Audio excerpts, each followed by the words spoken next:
That's right. Correct, correct. I'm Tony Richardson from Kemper Drive. And this is our second traffic calming meeting on this 4 years of work today.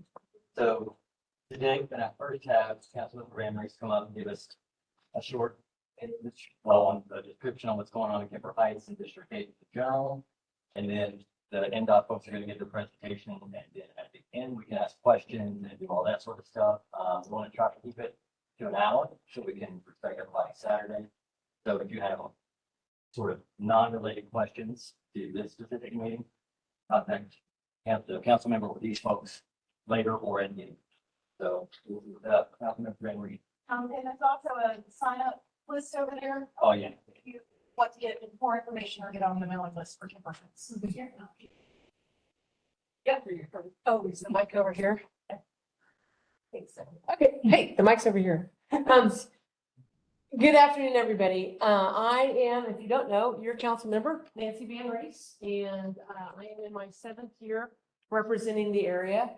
I have another year. We want to make sure it's most productive, and some of that includes making sure that any traffic calming opportunities are realized during these next implementation seasons, because we can kind of not get a lot of things done during the winter months when it comes to roads. And so we want to make sure that we move things along quickly.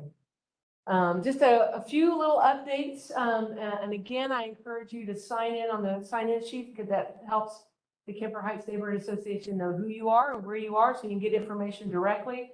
Also for any follow-up emails regarding the topics today that you'll be sure to get. And so make sure and sign up for that. If you're not already, who here is getting the District 8 newsletter from me every month? If you're good, thanks. If you're not yet, it's very simple. It's NVR, it's my nickname, NVR 4, it's the number 4, the word district and the number 8, NVR for district8.com. When you go to that website, there's a link that says sign up for newsletters. There's also an archive of all past newsletters there in case you want to kind of look back and kind of see what might be going on in the near future or the far back future. So feel free to do that. There's always a monthly newsletter, usually out the Monday or Tuesday, first Monday or Tuesday of the month. And so those things happen. There are occasions where an additional newsletter will also go out announcing a specific district-wide activity. So you'll see one actually this evening or in the morning regarding a big event coming up Wednesday. Wednesday the 24th, we've named Madison Station Day. We're going to be doing a grand opening of Madison Station Boulevard. All the construction has been completed. The plantings are in, everything's working. And we are going to be celebrating with NDOT the completion of that multi-million-dollar investment from the city to Madison. We're going to actually have a parade.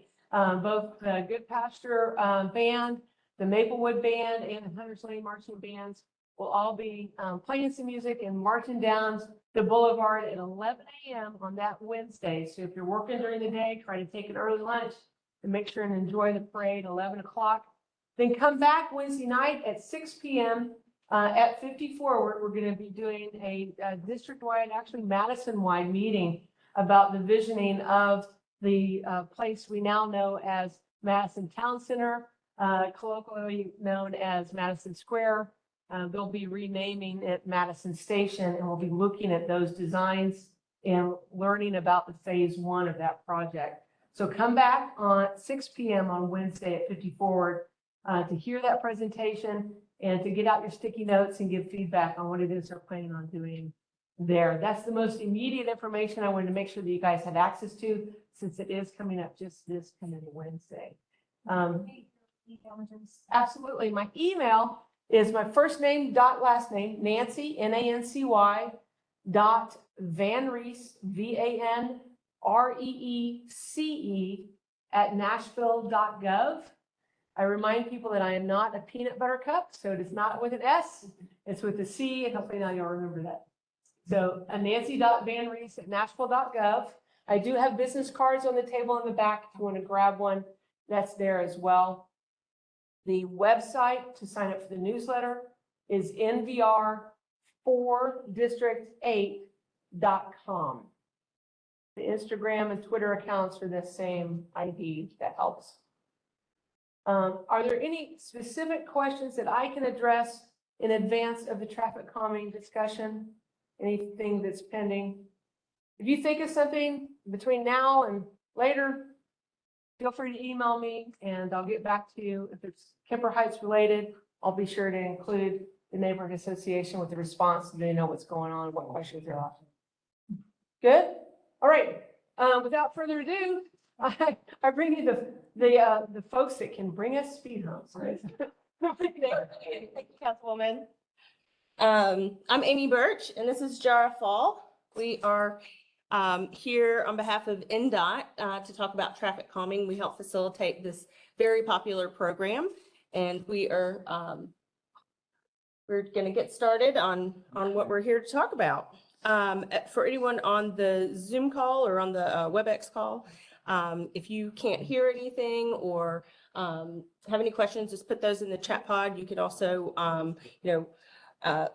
unmute yourself and ask questions as we get to those points in the presentation. But, all right, let's see.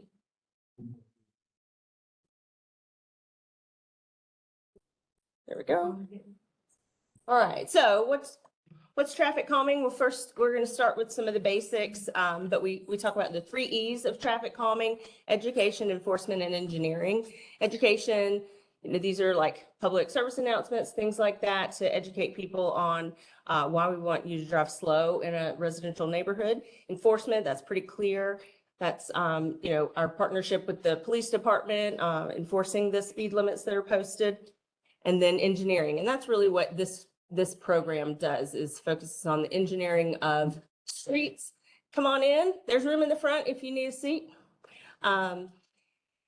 This program focuses on engineering and how do we modify or enhance the street to get slower speeds on residential streets. My slide advance is not working. There we go. Residential streets is what we focus on, we're not focused on Dickerson Pike or Gallatin Road. So we're just talking about traffic calming on residential streets. And these are physical solutions that, that get drivers to drive slower and reduce speeds over longer distances. We're trying to get a consistent speed on a street because that's safer and better for our residential neighborhoods. So this program is focused on streets, not necessarily full neighborhoods, because we want to put these resources and focus on streets that have demonstrated need for traffic calming based on our criteria. So we do have limited resources, and that's why we try to focus on the streets that qualify. Outside of our neighborhood street traffic calming program, there are some other avenues that you all as residents and citizens in Nashville might want to access. Is everyone familiar with the Hub Nashville? So that's a great resource. If you see a pothole on your street, street light, access the Hub. You can call 311 or go to Nashville.gov and click the Hub button at the top, and that'll take you there so you can make those service requests. There's also the Walk and Bike program and contact for Anna Dearman, the walking and biking manager. So, if you have a thought about bike lanes or sidewalk needs, that's a good resource for you. And then the Beautification Commission, you can access JD Lane and help you with, organizing neighborhood cleanups, street cleanups, things like that. So our neighborhood street applications, like I said earlier, this is a very popular program. We have a big demand for traffic calming in Davidson County. As of winter 2022, we had 426 neighborhood streets that had requested traffic calming. And our recent selection, we selected 24 neighborhood projects out of that based on our prioritization process. So we have this huge demand. We got to figure out where to spend these resources and focus our efforts. So we have a prioritization process. I'm showing the program and the process as it was when your neighborhood was selected, but it's based on a 100-point scale. 100 points, and we're based on measured speeds, crash history, and then active transportation and neighborhood destination. So those are, is there sidewalk on the street or no sidewalk on the streets that have been requested, and proximity to schools and parks, things like that, where we would expect people to be wanting to walk. We have adjusted this recently, and so it's still 70% based on safety. That's our key. And so, sorry, I put these in wrong order. 50% is now our speeds, and what our measured speed is. We measure the 85th percentile speed. So that is the speed that 85% of the traffic is going that speed or below, and 15% is going that speed or above. And we compare that to the posted speed limit. All right. So why was Kemper Heights selected? Your neighborhood was selected in our selection in December 2021. And that's because of how it was ranked in that prioritization.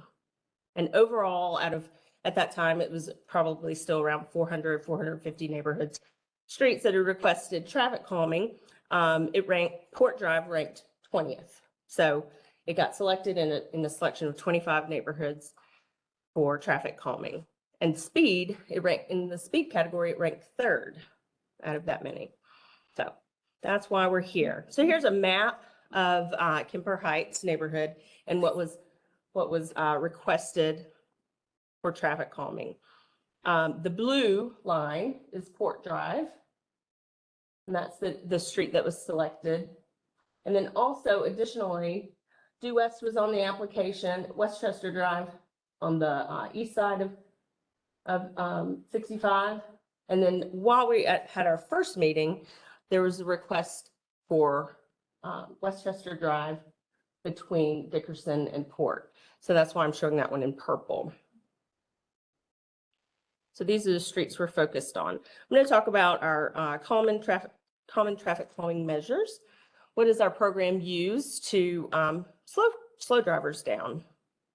Our main tool that we use, because we find it to be extremely effective and easy to implement, are speed cushions. These are rubberized devices that we drill into the pavement, and they are designed for speeds in the 20-mile-per-hour range. That's what speed is comfortable to drive over.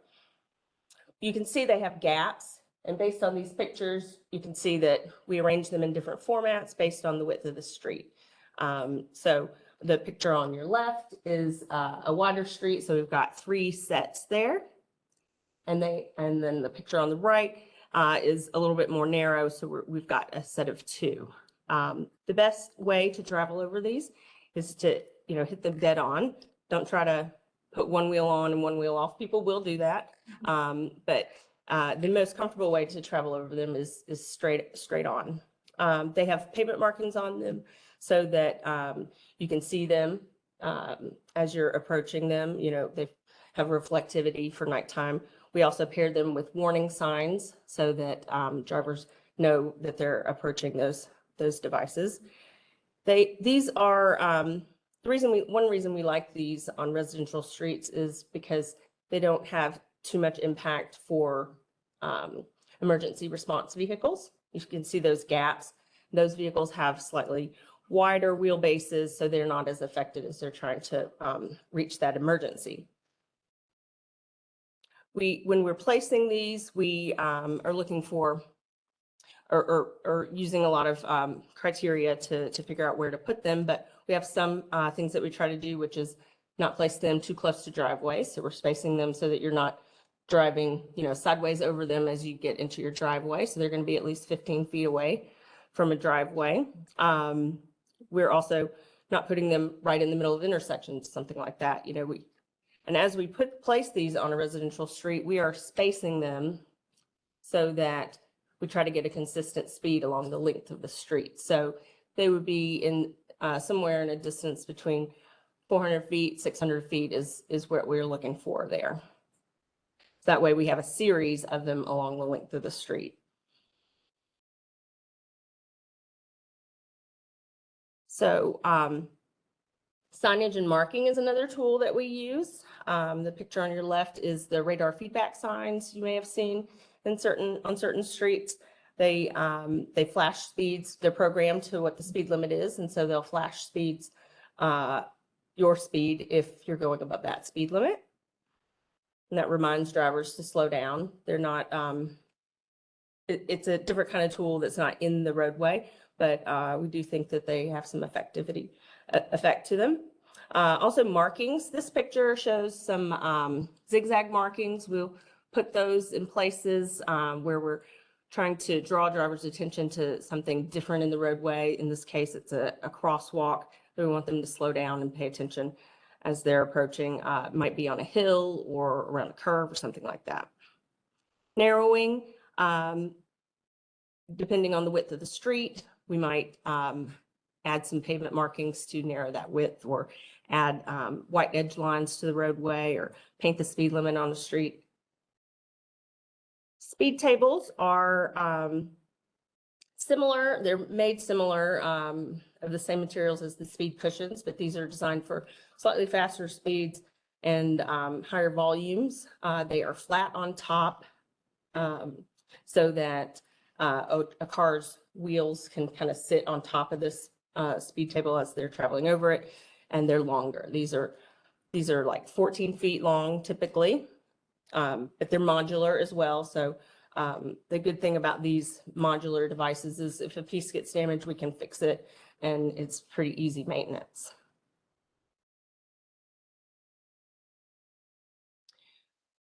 Traffic circles, these are placed at intersections. Typically, these pictures show that they're made of concrete, and you travel around them similar to like a roundabout. So travel right around them. These are difficult to find the right location to put them. You got to have all the right scenario, a really wide intersection with wide radii, because you still have to have a vehicle to be able to circulate around them. So we don't use these as much, but we do when there's a location that it meets the criteria that we would need. Then chicanes are here, and these are just ways that we create a serpentine road. What happened?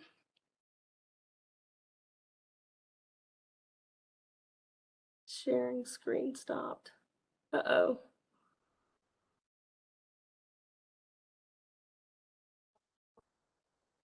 Uh-oh.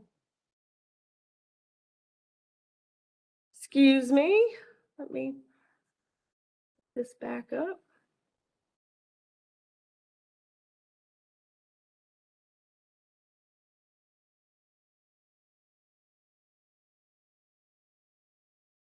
Need help from the line? I don't think so.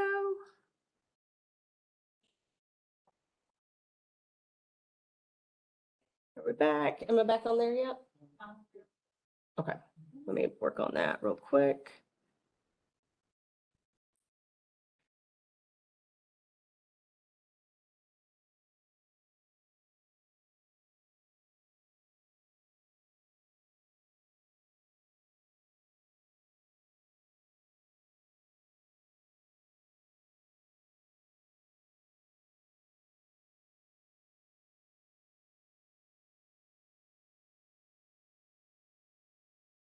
We back?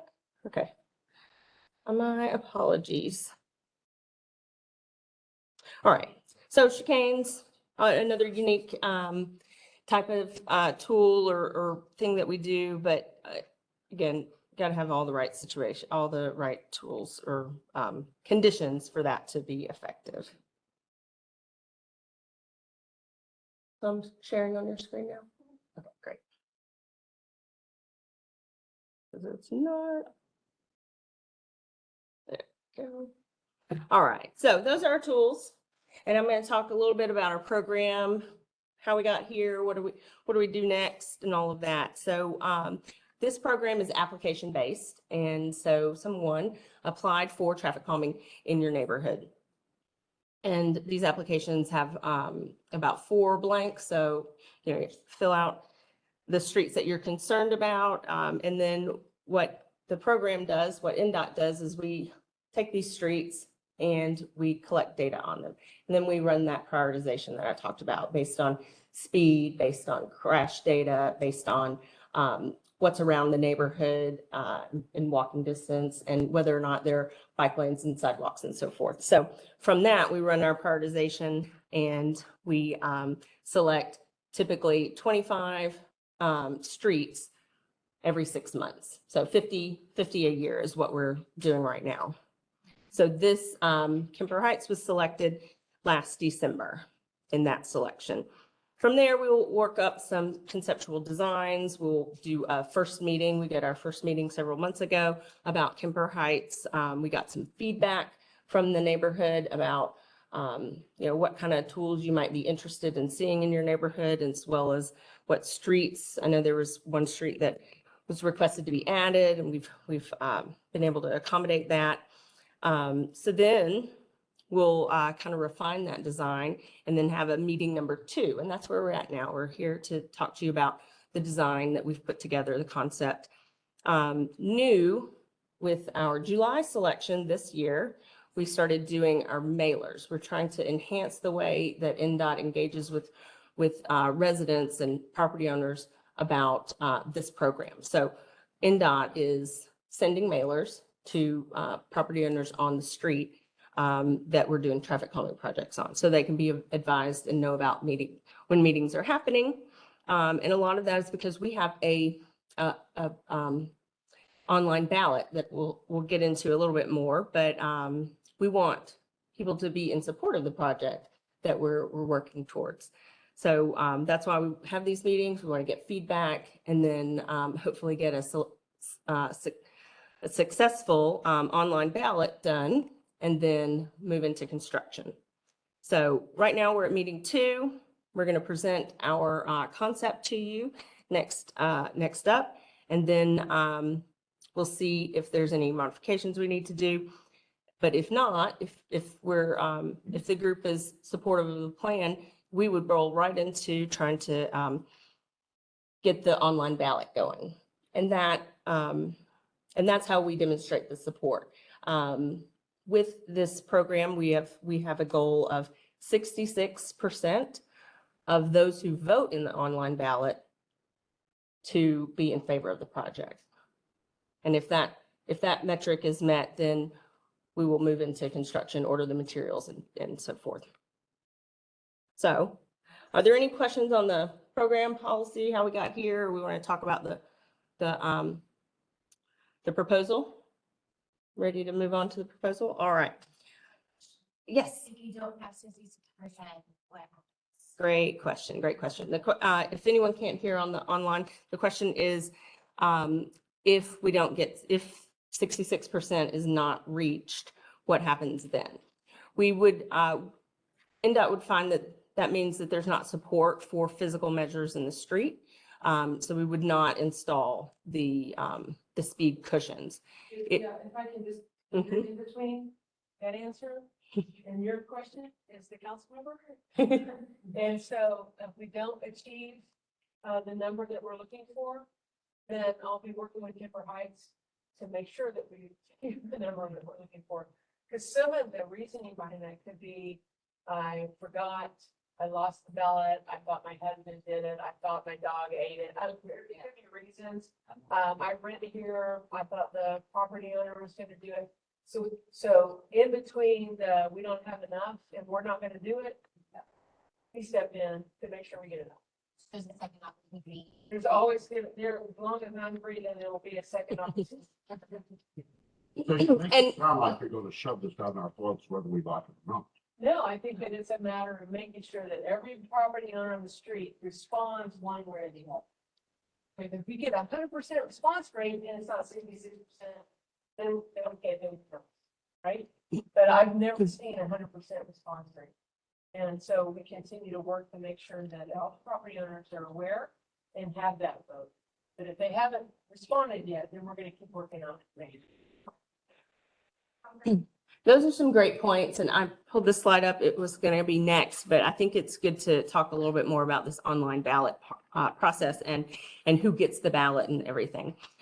So we are looking for 66% of property owner respondents to be in favor of the project. So the people that will be receiving the ballot to vote will be the property owners on the affected street, or it might be a corner lot that has an address on a side street but has frontage on a particular street we're doing traffic calming on. So those would also get an opportunity to vote. And like Councilwoman said, you'll be able to vote yes or no, favor or against. Our old door-to-door petition process, we didn't know, the department didn't know if people were against the project or they were just unreachable or not available when people were trying to get their input. So we've switched to this online ballot to give everyone an opportunity to vote yes or no. We send these ballots in mail cards, just like the ones that you got about this meeting. They're postcards. They say some different stuff, but they give links to view the plans and to vote in the online ballot.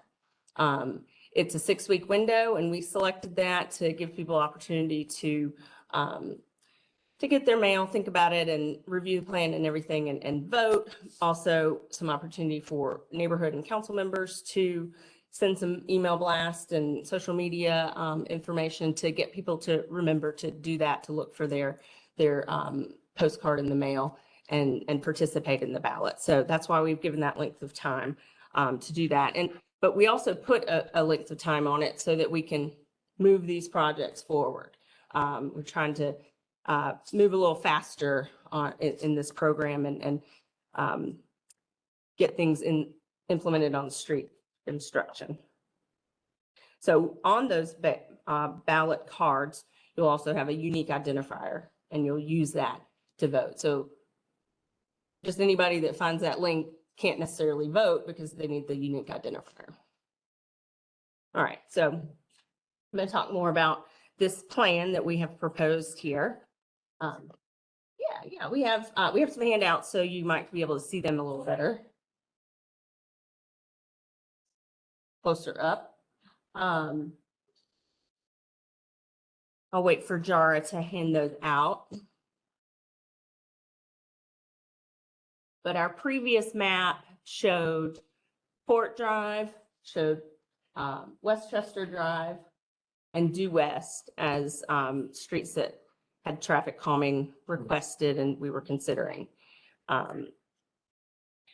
Based on the characteristics of these streets and what we think is effective, we have identified speed cushions to be installed on Port Drive at various locations, on Westchester Drive,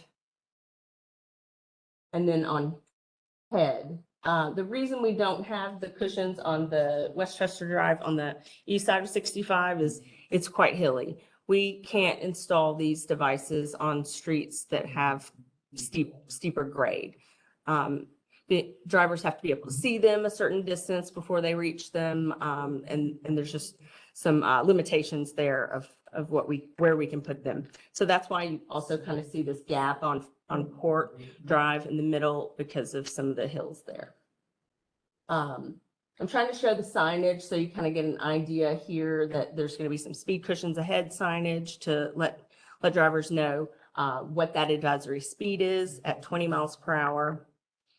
Based on the width of these streets, it would be sets of 2, 1 in each lane.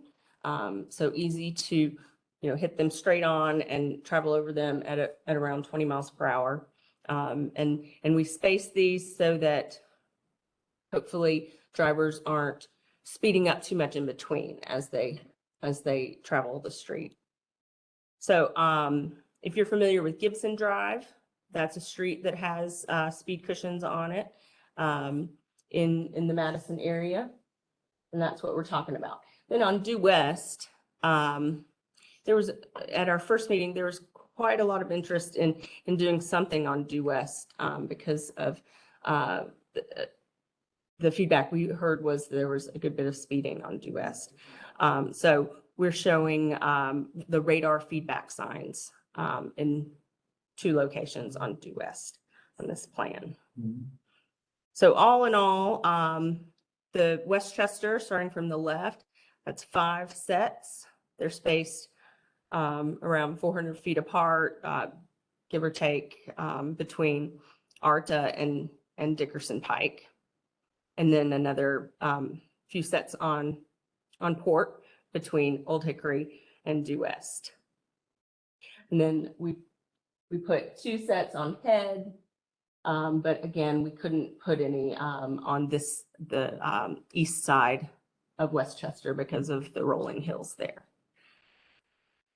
So are there any questions about the plan? I see some in the back. We'll start with you, sir. Look at the building to the right, there's the building to the right there. Or is that Catholic school? Yes. Right by you. Chadwell, that's right. Chadwell School. This is Chadwell here. That's the school there. Yes, ma'am.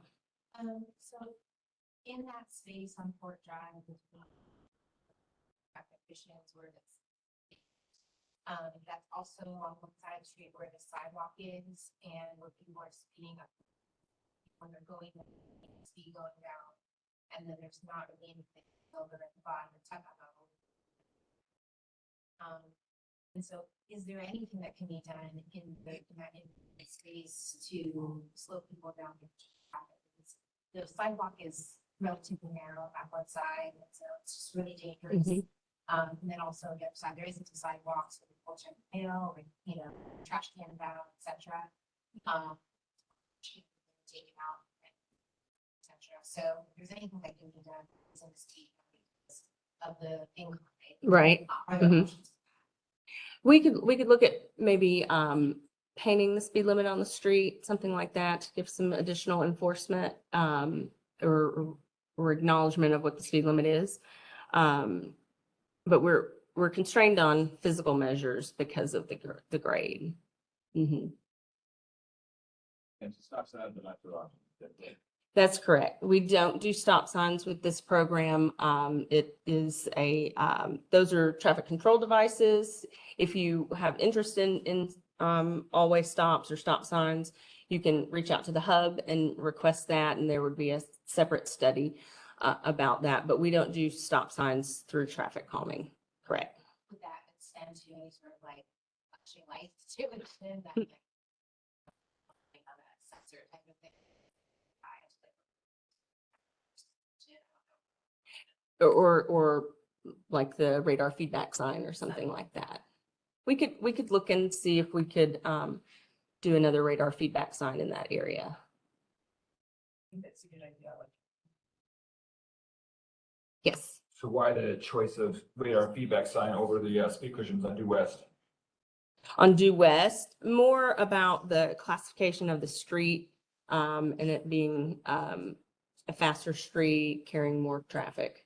It's an arterial. I think it's a collector in this area. I think, right. So it differs in classification than a neighborhood street. Correct. We did put it on the application Right. as well as Graycroft, and neither one of those were really eligible. Yes, ma'am. I don't think there's anything that you can do, but I live on the corner of Fort Westchester, and when there is like a backup on 65 version of traffic and so forth, where sometimes it's just everybody coming on a Friday, someone at the top of Fort turning to the left on Old Hickory is holding people up and turning right, and it backs up, and goes up the hill. And I can't even get into my driveway from home from work. She isn't gonna make it even, I mean, I'm all for those bumps because I'm the one that ends up cleaning all this stuff out of the ditch. But Oh, the that, tow trucks just throw in my ditch. Not my. So you're saying you think this is going to help because people might not want to drive over the cushions? Oh. When people are trying to make a left-hand turn on an Old Hickory, it's gonna, the slower traffic is gonna, I think it's gonna stack up more. I I'm think just it'll, making a I- line. I think it'll also make it a less desirable cut through. I thought about that too. Right. But just, I think we'd because it's a be very. more likely to see that happen. That it'd be at least a less desirable cut through, just like you said. I thought. I hope it helps. So, Because it's so frustrating, you're sitting there and you're waiting like a. Like a- get my house. Mhm. Mhm. Any other questions about the plan?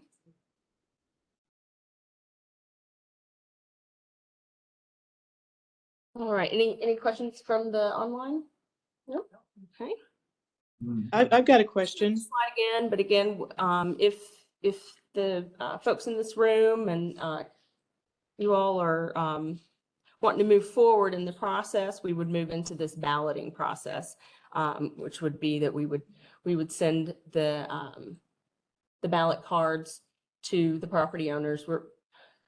It's not necessarily going to the address. If it's a rental, it's going to go to the property owner's address because those are the ones that are voting. But we would send those cards and start that process of the 6-week window. And at the end of that, we would be sharing the results. And I'll say that we look at each street separately. So each street is looking for that 66%.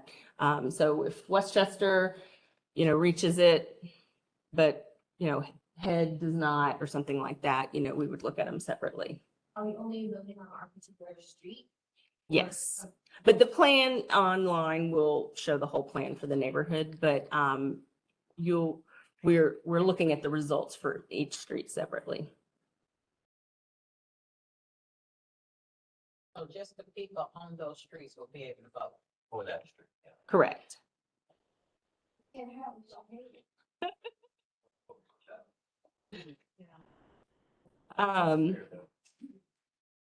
So that's what our next steps would be to finalize the design. If there's some additional things we can do in that area on Port, where it's a hill, we would implement that or include that on the plan. Again, the online ballot would be sent by postcards, and the 6-week period would start, and then we would figure out what the results are and move forward with the project. I would agree with Yes. her about the hill on both, so the blind hill on both sides, it's an issue. And I know you can't put the cushions there, but something blinking or something, mainly because Chadwell, there's scores and scores of kids walking down that street. And Mhm. that hill is just like a done man job.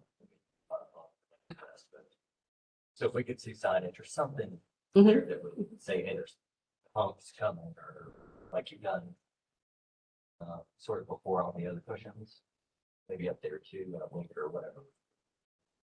I think we could look at that and see if we can, whether it's another speed cushions ahead sign or radar feedback sign. We'll also compare this to what the budget is for the whole project, but we'll see what we can do to enhance that area. What is the budget for the whole project? I believe this one is over what we typically spend. We typically are in the 50, 75,000 per project. So we're, It seemed like this was hitting more like 125. Eyeballing it. I don't think it's that high. Might be at the top end of our range. Mhm. Will there be a place for comments on the ballot, or is it just yes or no, or do you It's- have questions before they? It's just yes or no. Okay. There is on the postcard, there's contact information for NDOT. So if someone receives the postcard and is not able to access with the QR code or the online way to vote, they can contact Gil Thomas. His phone number is on there. Gil Thomas is the program manager for NDOT for the traffic calming program. And he's very helpful. We have a couple of neighborhoods that are in ballot right now, and just a handful of folks have called because they weren't able to they didn't have internet access or something, weren't able to vote online. People aren't online. and don't- If you're not online, you can still vote. Absolutely. We wanted to make sure that that was a possibility. Yes. I think you ought to put one of these cameras on harder too, On ARDA. because that is right down the Westchester. And they like it. Thank you for that feedback. On the call, the feedback was to add a speed cushion set on ARDA. So I guess what we'd like to leave this meeting knowing is, how does the neighborhood want to proceed? Or we like this plan, we want to go forward maybe with some tweaks. But is this where we want to go? Or, and I don't think I mentioned it, or maybe I did, but when you get your ballot, it gives people access to view the plan. So at the top of the ballot, there's a link that says view the final plans. And that's where all of our plans will be housed as they are going to ballot. So you'll be able to find yours and look that up. That way people know what they're voting on. They're not just voting on traffic calming, they get to see what the plan is.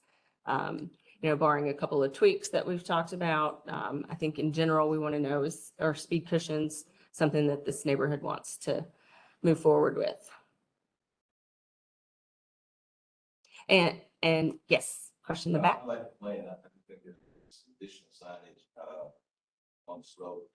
Mm-hmm. This young lady was talking about. This is making children's zone. The kids are on their way to, school to play after school, and also on their way to the park. Thank you. There won't be ballots for due west. We just ballot for streets that have the physical measures, like the speed cushions or speed tables. So those would just move forward. Yes, as long as folks are happy with that. I think so. Everybody good? What do we think? Councilwoman, would you like? Oh, yes. I just wanted to know, so that He had a question up here in front. I've been living there for 4 or 5 years. I've never done one of these meetings. So how do I besides getting that postcard was the first time I've been aware of this. So how do I you absolutely need to connect with the Kemper Heights Neighborhood Association. Is that something that I think- It's not just from there, it is my newsletter as well. So welcome. Facebook, we have a Facebook group, or next door, I have a sure there. Just to make sure that I'm right there, right? So the idea is to look at, we'll lay down feedback sign, on the board. And, let's see, create an opportunity to earn it. Those are the two. Yeah, I think really right there at near ARDA where there's a double set, Mhm. I think if it's a budgetary issue.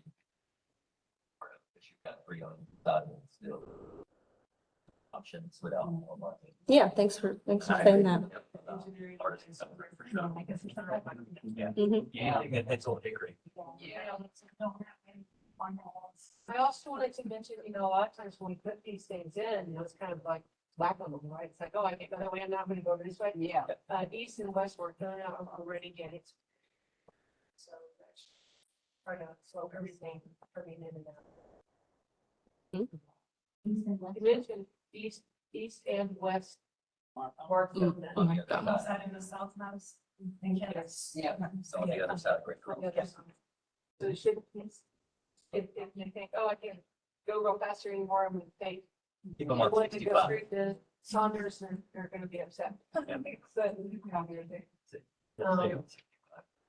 She mentioned Gibson, but also, is Oakland Acres neighborhood, extended, California down to the behind that, cemetery. So if you want to kind of see how it feels, you can drive over there.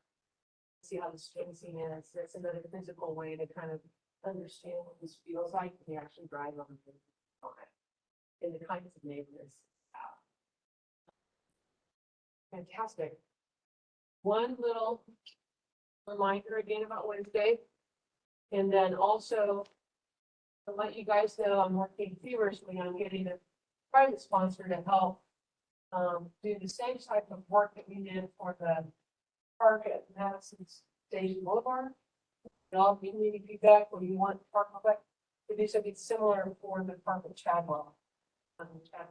Parcel on Chadwell Drive on the other side of the bridge. So if I'm able to successfully do that, then I'll be working with the Kemper Heights Neighborhood Association to implement some discussion of what we want that space to look like.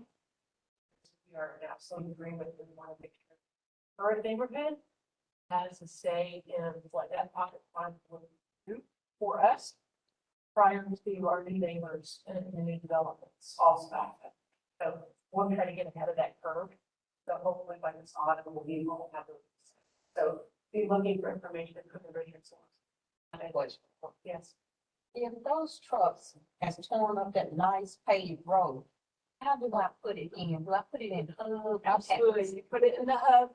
And if you're not satisfied with the results that you're getting, make sure and keep that report numbers that they give you, the tag number, and email me, and then I can follow up on it because they are required to repair when they leave. Okay. And if it's taking too long for them to leave, you can get them repaired in between. Okay.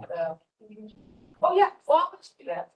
Since it's all about neighborhoods, we'll get into that. Thank you, everybody. Thank you for coming. Does everybody know about the Good Neighbor Day Festival? No.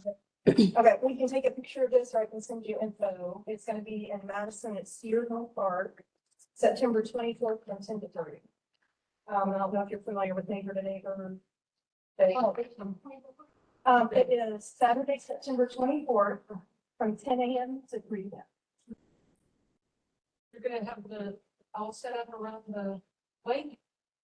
And it's a countywide thing. There'll be 5,000 to 7,000 people. And Madison is the host. So make sure to show up. It's exciting, really. There's all sorts of information online. I can send this. So any more feedback on the meeting and where we go from here? And I think it sounds like we're in agreement. We like the plan. We want to move forward. That's what I'm seeing, some head shakes. So you can expect ballots. Give us, 3 weeks or so to get those out. We want to make sure we get our plans worked out, 3 to 4 weeks to work that out. And then we'll start that ballot. You'll get those ballots in the mail. Will you send a revised, so if we are able to move the cushions to ARDA or do the signs, how will we know if that's part of what we're voting? We would, I can certainly send it to Ann, but it would be included on the ballot, when you go to vote on the ballot, that updated plan would be shown there. But, I hope that wouldn't, if we weren't able to make those tiny tweaks, I hope that wouldn't change your vote, but, but I think we should be able to do that. I just, don't want to say yes or no because I haven't looked at the engineering of it just yet, but I think some signage on port for sure would be there. And if we can move some cushions, but in general, we're wanting is, voting yes or no on the cushion concept in general. You remember the timeline, right? So if we say go, then 6 weeks, and then if we achieve accomplishment in 4 weeks, all that stuff, 6 weeks. And then that's Wednesday. And then 4 weeks to, what is it, 8 weeks to order?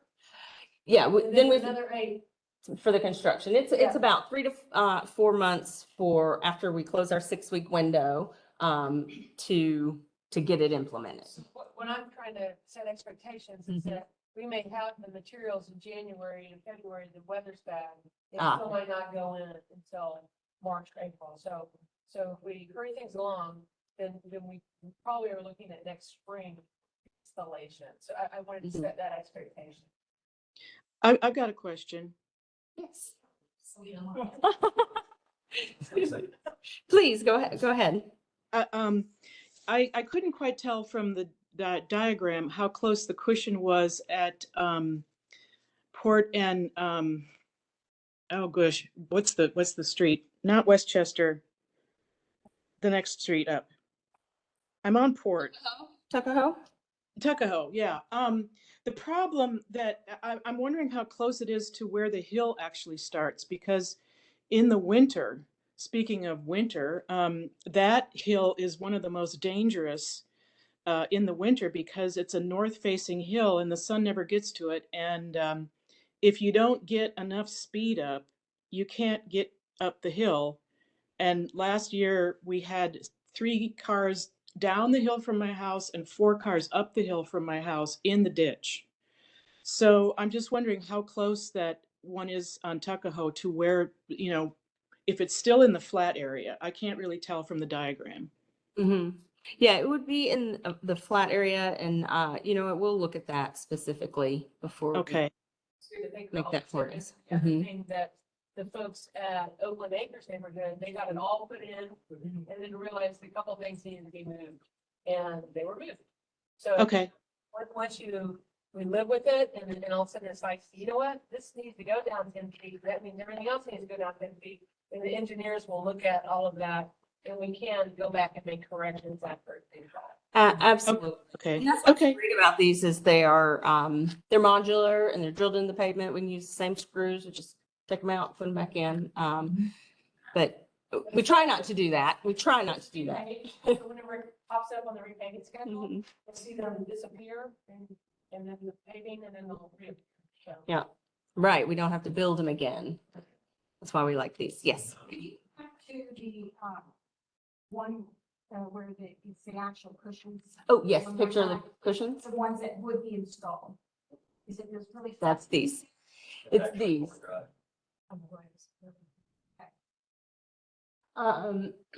it would, Because the other one that you showed looked like they were patterned. These look more. they are 3 inches high at their height, and then they're sloped down on either side. So they are 7 feet long and 6 feet wide. Okay. And the edges are kind of sloped on the edges, so that it's comfortable for your wheels to hit them. Okay. Yeah, Okay, thank you. you're welcome. And these are specifically set up, set up for emergency vehicles. Emergent, Just get the fire trucks and all. right. They still kind of hit the edges, I think, but they're not as impacted like a passenger vehicle. Correct. And these, like I said, these are comfortable at around 20 miles per hour for a passenger vehicle. Question in the back? Did you have a question in the back? I thought it was. No, sometimes I've seen where between the riser or the cushions, there's like a. Oh, yes, a flexible delineator in the middle. So sometimes we do that when we'll do them a lot of times on the sides. If there's like extra width, like on-street parking to keep people from going around them. The width of your streets are pretty narrow, so there's not going to be like a lot of going around them in either direction.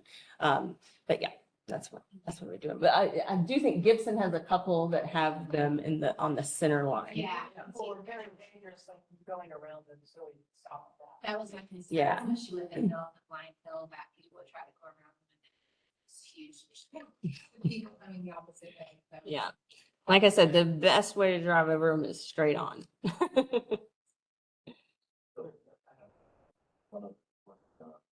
When she asked about the situation with snow on Kobe, so is there adjustment on one side and the other side?